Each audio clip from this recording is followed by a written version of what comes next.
Faz o seguinte, deixa a tua Bíblia aberta em Cantares, capítulo 1, versículo 4. Cantares, capítulo 1, versículo 4. Cantares fica por ali. É um livro que a gente quase não lê, né? Mas a temática do livro que nós estamos lançando, já vou falar sobre ele um pouquinho, é bem em cima do livro de Cantares, ou o Cântico dos Cânticos, depende a versão de Bíblia que você tiver aí na mão, tá? Salmos, Provérbios, Eclesiastes, e aí chega Cantares.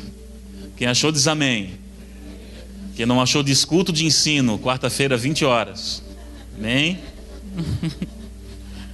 Cantares capítulo 1, versículo 4, diz assim, só a parte A: leva-me tu, correremos após ti, o rei me introduziu nas suas recâmaras. Ou seja, o tema desse livro veio desse versículo, nas recâmaras do rei. Eu estava orando a Deus e pedindo uma direção, se eu deveria pregar sobre o tema do livro, e na madrugada de terça para quarta, o Senhor me acordou, era volta de 3h30 da manhã. Olha que eu não sou de acordar muito de madrugada não, né? Tenho um sono bem pesado, mas eu acordei e senti que era para tirar um período de oração. E aí o Senhor me deu aquilo que era para falar nessa noite, compartilhar, tá? Eu fico feliz com a presença aqui de muitos familiares, amigos de outros ministérios, mesmo sabendo que é um feriadão e muita gente está viajando. Eu fico feliz por ter um bom número de pessoas aqui, amigos que eu não vi há muito tempo, até estão aí no meio. Eu não vou citar o nome de um por um, porque eu até tenho receio de falhar aí, não citar todos, mas pais, cunhados, tios, estão todo mundo por aí, amigos da Resgate, do Mevan, eu vi alguns aí, são uma bênção. Muito obrigado, vocês me presentearem com a sua presença aqui nessa noite, amém? 1º de julho, quantos estavam aqui nessa data lembram? Eu preguei essa mensagem aqui no domingo à noite, nas recâmaras do rei. E esse livro aqui, ele estava na gaveta já há uns 6 ou 7 anos. E é engraçado que algumas vezes eu tentei lançar ele, fazer por alguma gráfica, e não deu certo. É que não era o tempo, né? Hoje eu entendo que tudo que a gente faz, principalmente a gente tem um ministério externo, assim como eu, Christopher, mais um outro, né? A gente tem muitos materiais, CDs, DVDs, só que eu tenho entendido que é tudo um tempo de Deus, Ele determinar. Eu tenho muita coisa escrita, até a gente lançou um livro alguns anos atrás chamado Por que eu não recebo o batismo no Espírito Santo? 7 obstáculos, assim, um livrinho pequeno. Eu mesmo revisei, por isso está cheio de erro. Diagramei. Eu que fiz praticamente o livro todo, né? Assim, no caso, achei, foi bem caseiro, assim, a produção, com a ajuda de alguns irmãos. E tá lá. E esse foi um projeto diferente. Quando eu estava aqui no meio da pregação, exatamente no meio da pregação, no dia 1º de julho, o Espírito Santo falou: chegou a hora de fazer o livro. E eu voltei para casa e fiquei assim naquela, puxa, mas Deus agora, puxa. E eu entendi que era para fazer o livro com uma editora, procurar e tudo isso. E tem um custo todo, né? Todo especial. E eu nesse momento não dava, e fiquei, Senhor, mas se tu falou que é a hora, tudo bem. Na terça-feira de manhã, eu recebo um e-mail de um pastor amigo meu do Rio de Janeiro, o pastor Wagner, que ele fala assim: André, eu tenho visto algumas pregações tuas no YouTube e tal, tu nunca quis fazer um livro, não? Eu falei, meu Deus, domingo o Senhor falou comigo, né? Terça-feira, o meu filho tem uma editora aqui no Rio de Janeiro e tal, lá em, esqueci agora, é Xerém, mas a cidade é Duque de Caxias, agora não lembro agora a cidade lá. Marcelão sabe melhor que eu, né, Marcelo? E eu falei, puxa, então passa contato do teu filho. Na terça-noite eu já estava mandando o livro para ele, o escopo do livro, o esboço. E na quinta-feira de manhã eu já recebi da editora todo um orçamento da produção, quanto ficaria. E em uma semana, alguns irmãos vieram e ofertaram na minha vida o valor todo da produção. Ou seja, coisa de nem 10 dias, o livro estava sendo produzido. Por isso que eu entendo que quando chega o tempo de Deus, não se preocupe. Quem sabe alguns de vocês têm alguns projetos engavetados aí há algum tempo. A hora que ele berrar, pam, chegou a hora. Ele manda recurso, ele provê a forma. E aí nasceu esse filho aqui. Alguns escritores, eu vou dizer para você, eu não me considero um escritor, eu sou metido apenas, tá? Metido a escritor. Eu já vi alguns depoimentos de algumas pessoas que disseram que um livro é como se fosse um filho. E eu achava esse termo, essa terminologia um pouco exagerada, né? Mas vivenciando toda a produção dele, deu trabalho. Toda uma gestação dele, eu vejo que realmente é como se fosse um filho, né? A gente vê ele pronto agora, chegando um dia que a gente está aí compartilhando. E eu queria falar alguns minutinhos sobre esse livro aqui. Porque, como eu falei, eu não vou pregar sobre ele, tá? Nessa noite. Nas Recâmaras do Rei, uma vida de intimidade com o Senhor, ela narra a história de um jovem chamado André. Só que é uma ficção, é um romance, na verdade. É uma história. Ele não é um livro doutrinário teológico, aquele livro conceitual, só de muitas informações, que às vezes pode até tornar a leitura um pouco maçante. Não, ele é um livro mais didático, até excelente para você presentear alguém que você está evangelizando, porque é uma leitura, é uma história de um jovem que ele acha esse versículo aqui, Cantares capítulo 1, versículo 4. E quando ele chega nesse versículo 4, nas Recâmaras do Rei, o livro inteiro é uma saga, uma corrida dele atrás dessas recâmaras. Então ele começa toda uma corrida de Deus ministrando lições, erros e acertos e por aí vai, até que então ele tem uma experiência final com Deus, aonde, obviamente que eu não vou contar, né? E tem um desfecho todo especial. Vale a pena você ler, passar lá, alguns irmãos já pegaram ele lá, depois você adquire lá, vai ser uma bênção, principalmente para você estar presenteando alguém, é muito legal, ficou bem legal mesmo a história. Então assim, o meu pai acho que leu já de uma noite para outra, né? De sexta para sábado, depois veio me conversar comigo e perguntar ali algumas coisas do livro. Ele é bem didático, bem dinâmico e com certeza vai ser uma leitura que vai abençoar a sua vida. E qual é o propósito dele? O propósito é um só: levarem as pessoas a terem esse subtítulo aqui, uma vida de intimidade com Deus. É possível você conhecer a Deus numa profundidade maior. É possível você conviver com o Espírito Santo de uma forma intensa, de uma forma plena.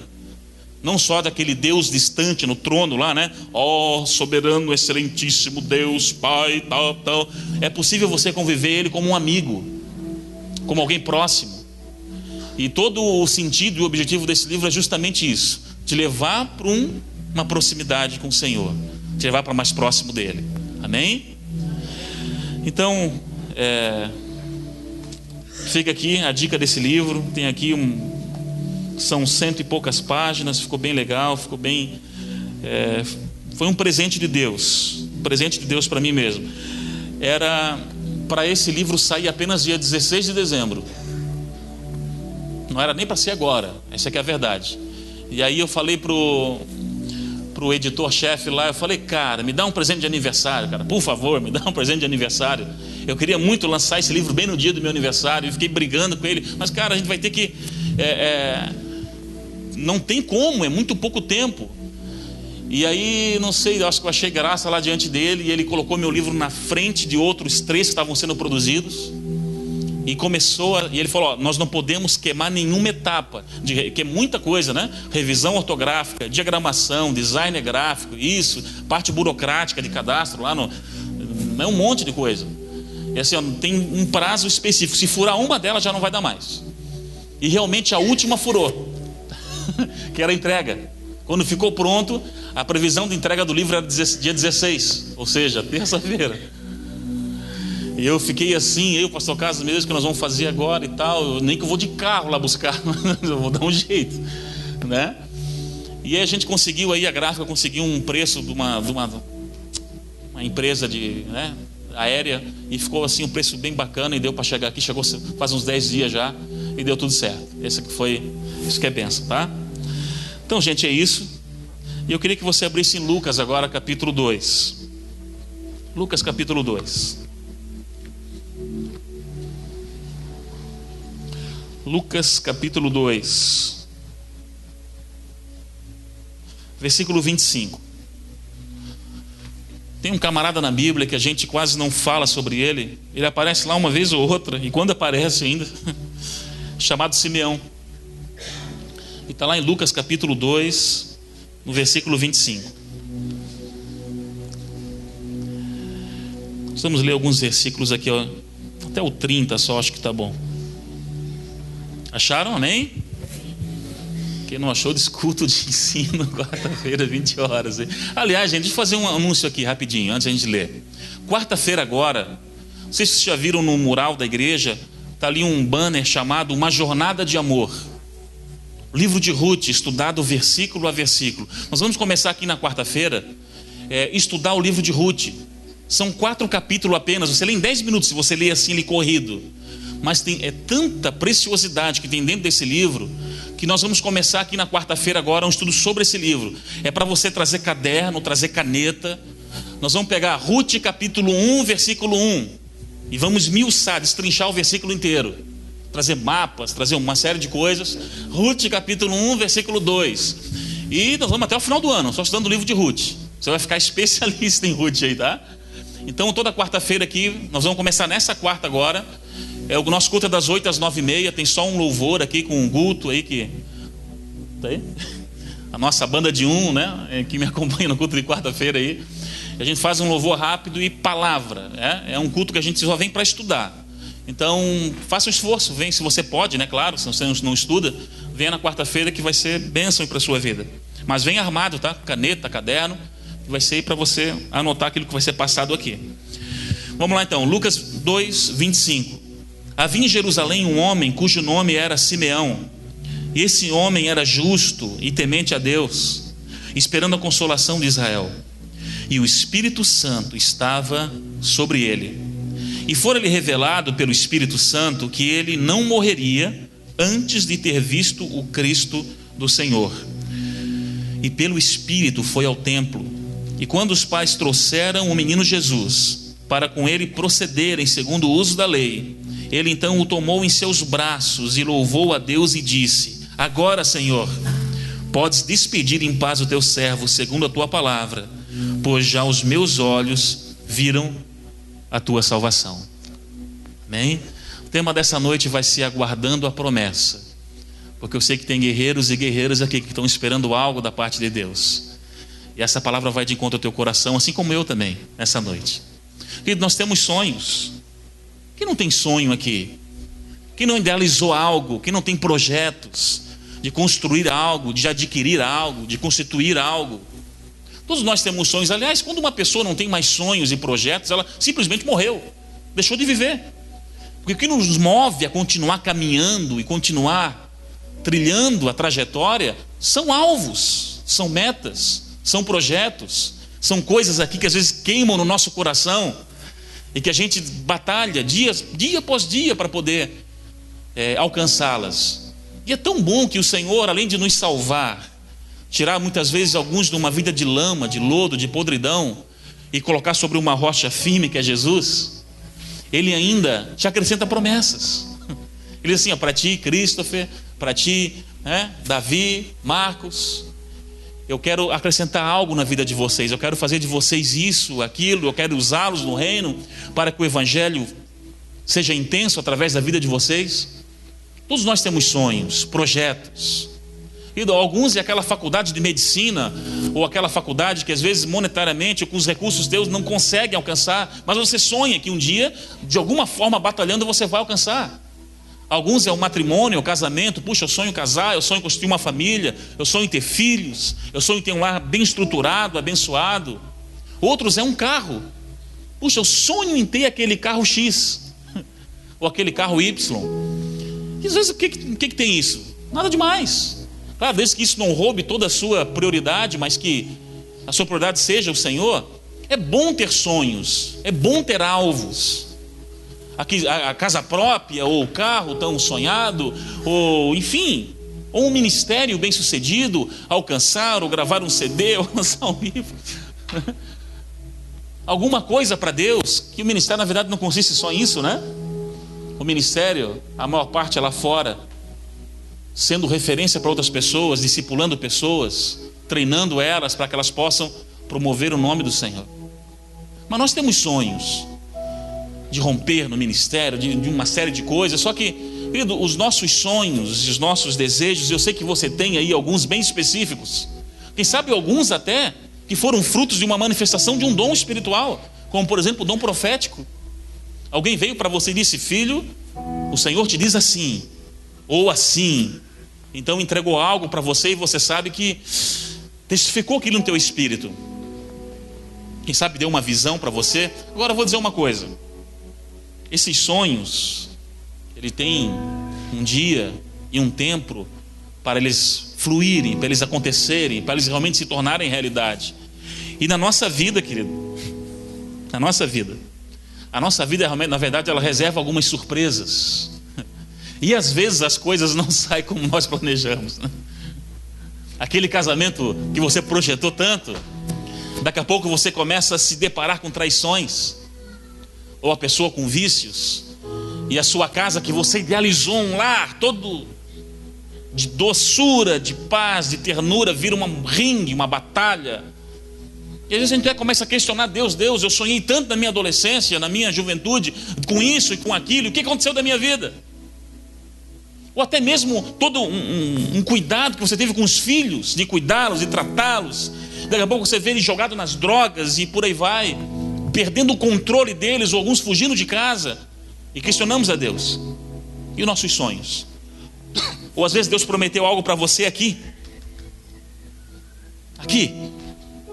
e a sua vida hoje é 180 graus diferente daquilo que Deus projetou e prometeu. Completamente diferente. Deus prometeu que eu ia para as nações. Eu não consigo pregar nem no bairro.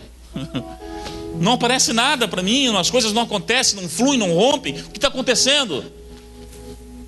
E vem perseguições muitas vezes, vem calúnias, vem enfermidades. Aquela enfermidade parece que fora de hora aos nossos olhos, que travam ainda mais o nosso caminhar.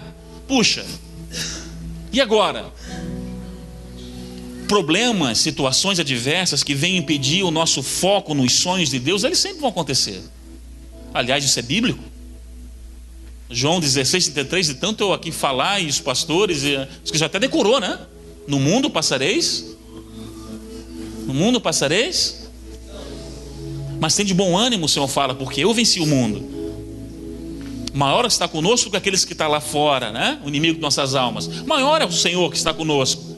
Mas as provas, as dificuldades, as crises, elas são necessárias para moldar o caráter, ajustar a tua conduta, para te levar para mais próximo daquilo que é o centro da vontade dele. Aliás, se não tivesse uma briguinha de vez em quando, no bom sentido, nem teria graça, né? Quando eu falo briguinha, eu falo de uma dificuldade que bate a porta, que parece que faz roubar a convicção do sonho.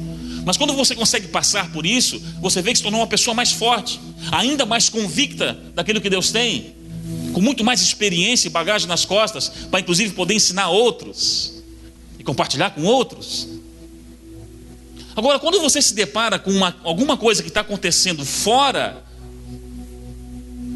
daquilo que você projetou, planejou ou sonhou tanto, você tem só dois caminhos a tomar. Não tem mais do que isso. É uma bifurcação. Você está vindo num caminho, sonhando, acreditando, de repente chega numa bifurcação. E agora? Ou você pega o caminho aqui, um deles, que significa continuar sonhando, continuar acreditando, dizendo: o Senhor, ainda que a figueira não floresça, nem haja fruto na vide, dá uma de profeta Abacuque, né? Todavia eu me alegrarei no Senhor, exultarei no Deus da minha salvação. Ou você entrega os pontos e para. É o caminho número 2. Eu sei que alguns aqui nessa noite estão nessa bifurcação e está na hora de escolher. Ou você continua sonhando, ou você para. Ou você continua acreditando que o que o Senhor colocou no teu coração é algo realmente dele, ou então pega a malinha e parte para outra. Só que se você decidir continuar sonhando, mal você sabe que logo ali na frente o romper de Deus virá, o tratar dele virá, a cura virá, os recursos virão. Porque aquilo que Deus promete, Ele faz, meu irmão. Deus promete, Ele faz. A Bíblia diz em Números capítulo 23, não precisa abrir não, versículo 19, diz que Deus não é homem para que minta, nem filho do homem para que se arrependa. Teria, pois, Ele prometido e não faria? Ou falaria e não confirmaria? O meu Deus é aquele que fala e faz. O seu também. Então por que duvidar? Só que eu sei que não é fácil, na teoria parece ser muito fácil. Não, é porque não é com você. Não é você que está faltando coisa dentro de casa lá. Não é que você que não está conseguindo alcançar as dívidas ou coisa parecida. Não é você que está com essa enfermidade. Eu sei. Só que a sua luta, a gente tende a criar uma grandeza na nossa luta que parece que é sempre maior do que todo mundo, querido. Aqui do seu lado tem gente com luta bem pior do que você. Você não é o único que passa por dificuldades. Todos nós temos nossos dilemas, nossas brigas interiores, crises internas, externas, do quanto é lado que você possa imaginar. Todos nós passamos por isso. E sabe o que é interessante? Simeão, cara. Simeão. Simeão é o homem de Deus, nosso personagem dessa noite. Um dia Deus falou uma coisa para ele e fez uma promessa. Entenda, a maioria dos estudiosos acreditam, pelo menos é a tese que defende, que quando Deus se revela para ele, ele era jovem, era novo. Deus chega para um homem em Israel e fala assim: olha, você não vai morrer, você não vai partir para uma melhor, enquanto você não segurar no teu colo o Messias, aquele que há de vir, o profetizado. Você imagina o que era para um homem receber uma palavra dessa? Você não tem noção. Os judeus, eles respiravam essa questão do Messias, porque o Messias é profetizado desde Gênesis capítulo 3, versículo 15, quando Deus fala assim: virá aquele que pisará a cabeça da serpente. E estamos pregando dele aqui sei lá quantos mil anos depois. Quando você se encontra numa bifurcação no deserto da sua vida, você tem duas escolhas: ou você aceita e continua, ou para. Se você aceitar e continuar, você vai marcar não só a sua vida e da sua família, mas vai marcar uma geração. Lembra lá de Hebreus capítulo 11, heróis da fé? Citando aqueles homens que venceram dificuldades, atrocidades, foram perseguidos, foram detonados. E Deus mesmo assim os manteve firmes, porque continuaram acreditando que um dia Deus ia intervir, um dia a sarça ia arder, e o tempo de viver o melhor de Deus ia chegar. Quando eu falo o melhor de Deus, o melhor já veio, que é Jesus, mas o melhor em termos de promessas específicas para você. Uma hora vai chegar. Se você planta, uma hora você vai colher. Senão a lei de semeadura de Gálatas 6,7 seria uma mentira. Tudo aquilo que o homem planta, ele vai colher. Então continue acreditando, continue, porque vai chegar uma hora, Simeãozinho lá na casa dele, velhinho já, quem sabe, o Espírito Santo chega para ele assim: Simeão, vai no templo. Ô Simeão, dá um pulinho lá no templo. Oh Deus, agora não é a hora da oração. Vai lá que chegou o tempo, Simeão. E quando ele chega no templo, o Espírito Santo mostra para ele: está ali o menino. Você imagina a cena de Simeão pegando esse menino no colo, gente? Imagina essa cena. Meu Deus, eu pensei que eu ia embora e Deus não ia cumprir essa coisa nunca mais. Mas Simeão, ele pegou aquela criança no colo e falou: Deus, tu és fiel. Pode despedir agora, pode matar agora, pode aqui, acaba comigo agora. A promessa se cumpriu. A tua palavra mais uma vez ela se cumpriu. Sabe qual é o meu maior medo?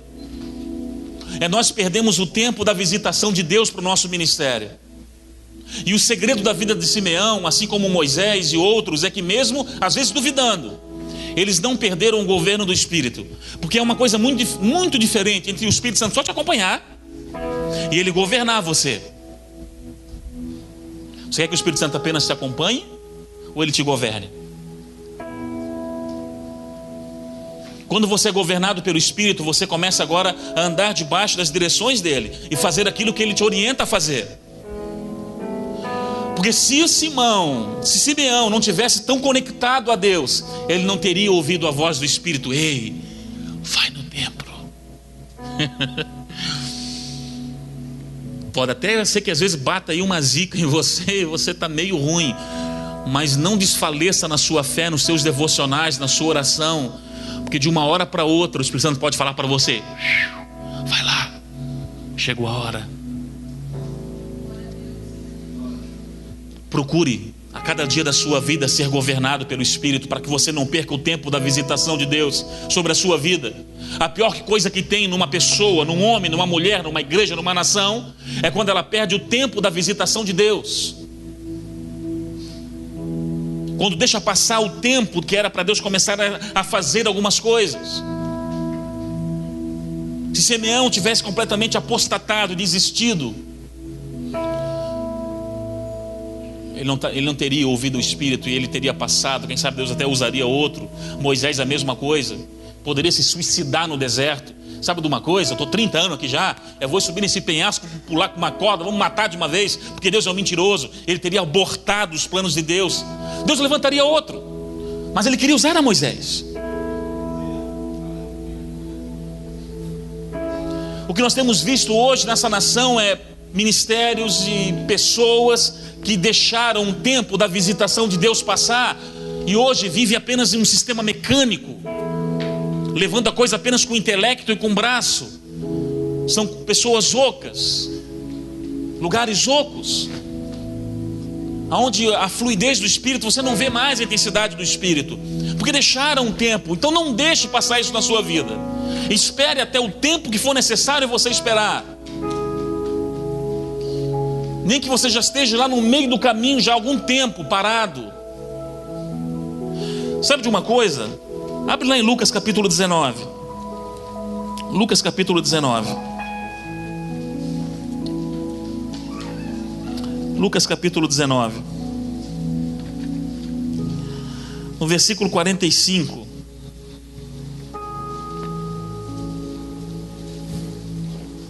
Melhor, no 41. Veja só isso aqui, para a gente poder estar encerrando. Lucas 19, 41 diz assim: e quando ia chegando, vendo a cidade, chorou sobre ela, dizendo: se tu conhecesses também, ao menos neste tu dia, o que a tua paz pertence. Jesus chorando sobre Jerusalém. Mas agora, isso está encoberto aos teus olhos, porque dias virão sobre ti em que os teus inimigos te cercarão de trincheiras e te sitiarão, e te estreitarão de todas as bandas, e te derribarão a ti e os teus filhos que dentro de ti estiverem, não deixarão de ti pedra sobre pedra, porque não conheceste o tempo da sua visitação. O que fez Jesus chorar não foi a perseguição dos fariseus. O que fez Jesus chorar não foram aqueles apontando que ele era um falso profeta. O que fez ele chorar é quando ele entra em Jerusalém, olha para aquela cidade a qual ele estava pagando um preço de sangue, e diz: vocês não conheceram o tempo da visitação. Os judeus estavam sobre o Império Romano, eles queriam um salvador, um Messias, que fosse um comandante militar, para dar um pé, desculpa o termo, mas é um pé na bunda dos romanos, estabelecesse o reino de Israel como livre, como independente. Mas não, Jesus ele veio não para estabelecer um reino aqui, físico, mas um reino sobrenatural, um reino celestial, e marcar um tempo de novo, de um elo agora, de uma ligação do homem com Deus. E Jesus chora sobre Jerusalém, porque ela não conheceu o tempo da sua visitação. E por não conhecer o tempo da sua visitação, eles pereceram, porque no ano 70 depois de Cristo, ali veio o comandante Tito, veio as tropas e acabaram com tudo, derrubaram o templo, e essa profecia aqui de próprio Senhor Jesus se cumpriu. Não perca o tempo da visitação de Deus sobre a tua vida. Os anos têm passado, as oportunidades têm passado pela sua frente, você não tem feito nada. Rompa com seus ideais, rompa com esses conceitos pré-estabelecidos que você tem. Rompa com tudo, com a religiosidade, rompa com as máscaras, rompa com aquilo que te separa de Deus, e tome uma posição para que tu não deixe passar o tempo da visitação sobre a sua vida. Ainda há uma esperança, porque você respira. Ainda há uma esperança. Por você respirar e por você estar aqui, eu te digo, ainda há uma esperança. Não deixe passar o tempo da visitação de Deus sobre a sua vida, sobre o seu ministério, porque Ele quer te usar com intensidade, com unção, com graça. E você, os seus, o seu bairro, a sua nação, Verá que na sua vida que Deus é fiel, que Ele cumpre as suas promessas. Vai chegar a hora, mais cedo ou mais tarde, que você vai segurar lá como Simeão no colo a promessa que Deus fez para você. Porque um dia ela chega. Um dia a sarça arde, quando você menos espera. Sejamos mais apaixonados e mais intensos por tudo aquilo que Deus já projetou para nós e tem para nós. Não aceite respingos, apenas respingos. Flua no rio de Deus, flua no rio de Deus. Não se contente com respingos. Eu não quero mais respingos apenas. Eu quero fluir naquilo que Deus tem para a minha vida. E seja intenso, seja apaixonado. Sabe o que é necessário? Sabe qual é a próxima coisa que o Senhor faz depois de chorar sobre Jerusalém por ela não conhecer o tempo da visitação de Deus? Ele purifica o templo. E entrando no templo começou a expulsar todos que nele vendiam e compravam, e dizendo-lhes: está escrito, a minha casa é casa de oração, mas nós fizestes ela covil de salteadores. Ele começa a derrubar as mesas e começa a expulsar os cambistas. Ele imagina que esse aqui é o templo em Jerusalém, esse quadrado aqui, o púlpito. Ao redor do púlpito existiam alguns boxes que eram destinados aos gentios, para eles poderem também ali, ou alguns prosélitos, fazerem também os seus sacrifícios. E justamente esses boxes externos estavam sendo tomados pela venda, pelo comércio, pela ganância. E Jesus, quando olha aquilo, se revolta e fala: não, a minha casa é casa de sacrifício, de oração. Vocês transformaram ela num...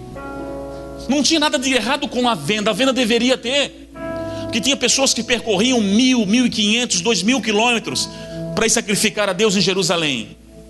E lá na lei falava que o animalzinho a ser sacrificado, ele deveria ser perfeito, não poderia ter nenhuma mancha, nenhum osso quebrado. E levar um animal 1.500 quilômetros, uma carroça no lombo, ele poderia se machucar. Então deveria ter um lugar certo para venda, mas não onde estava sendo feito. Os lugares espirituais estavam sendo trocados por qualquer outro tipo de outra coisa. Entende? Então isso revoltou Jesus e falou: então é hora de purificar o templo, que sabe ainda há uma esperança. Nós somos casa, templo do Senhor.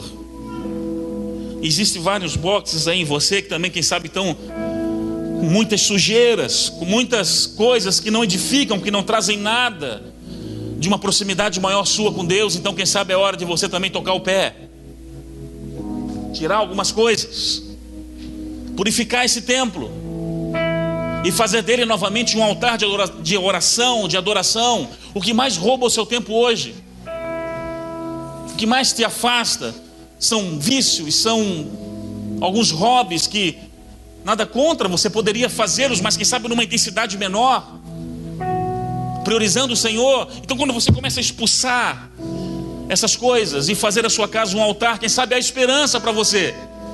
Porque depois que Jesus ele faz e chora por não descobrirem o tempo da visitação, a próxima coisa é purificar o templo. Então é por aí que a gente tem que começar. Ele deixou a deixa. É por aí que nós temos que começar a purificar o templo. Então Deus vai começar a romper.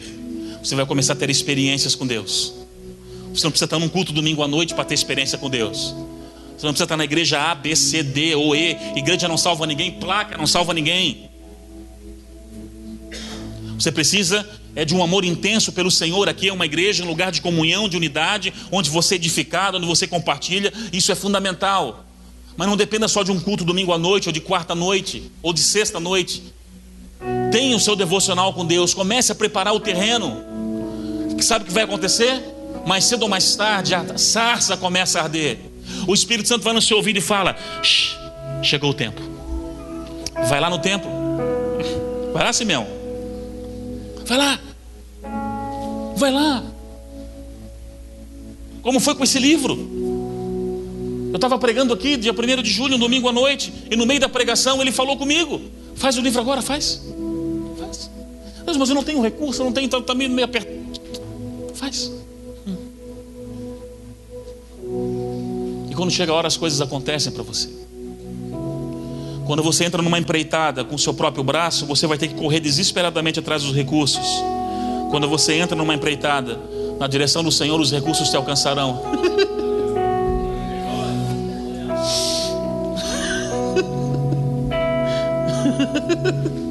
Eles vão te alcançar, cara. De alguma forma ou de outra, eles vão te alcançar. Se coloque de pé nessa noite. Se coloque de pé nessa noite.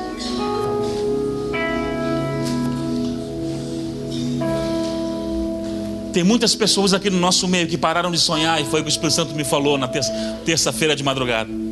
Filho, pessoas pararam de sonhar. Pessoas pararam de acreditar que eu realmente posso fazer. Lembra daquilo lá que Deus te entregou há anos atrás? Lembra? Está de pé.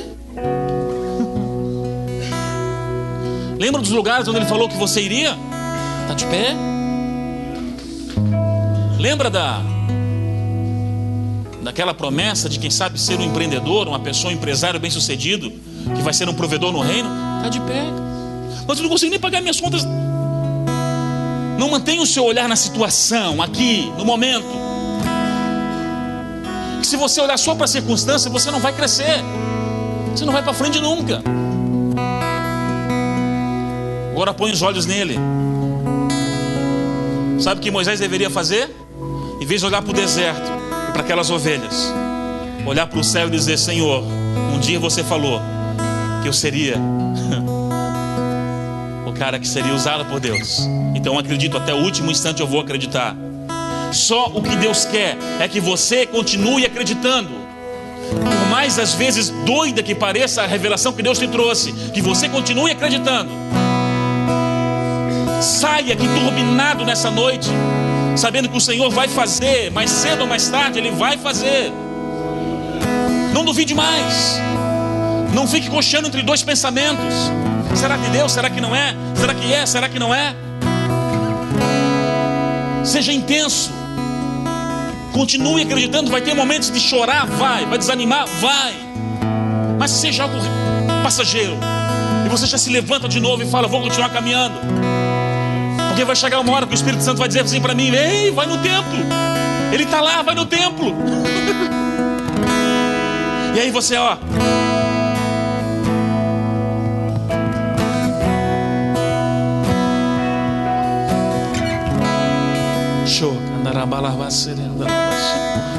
feche teus olhos nessa noite.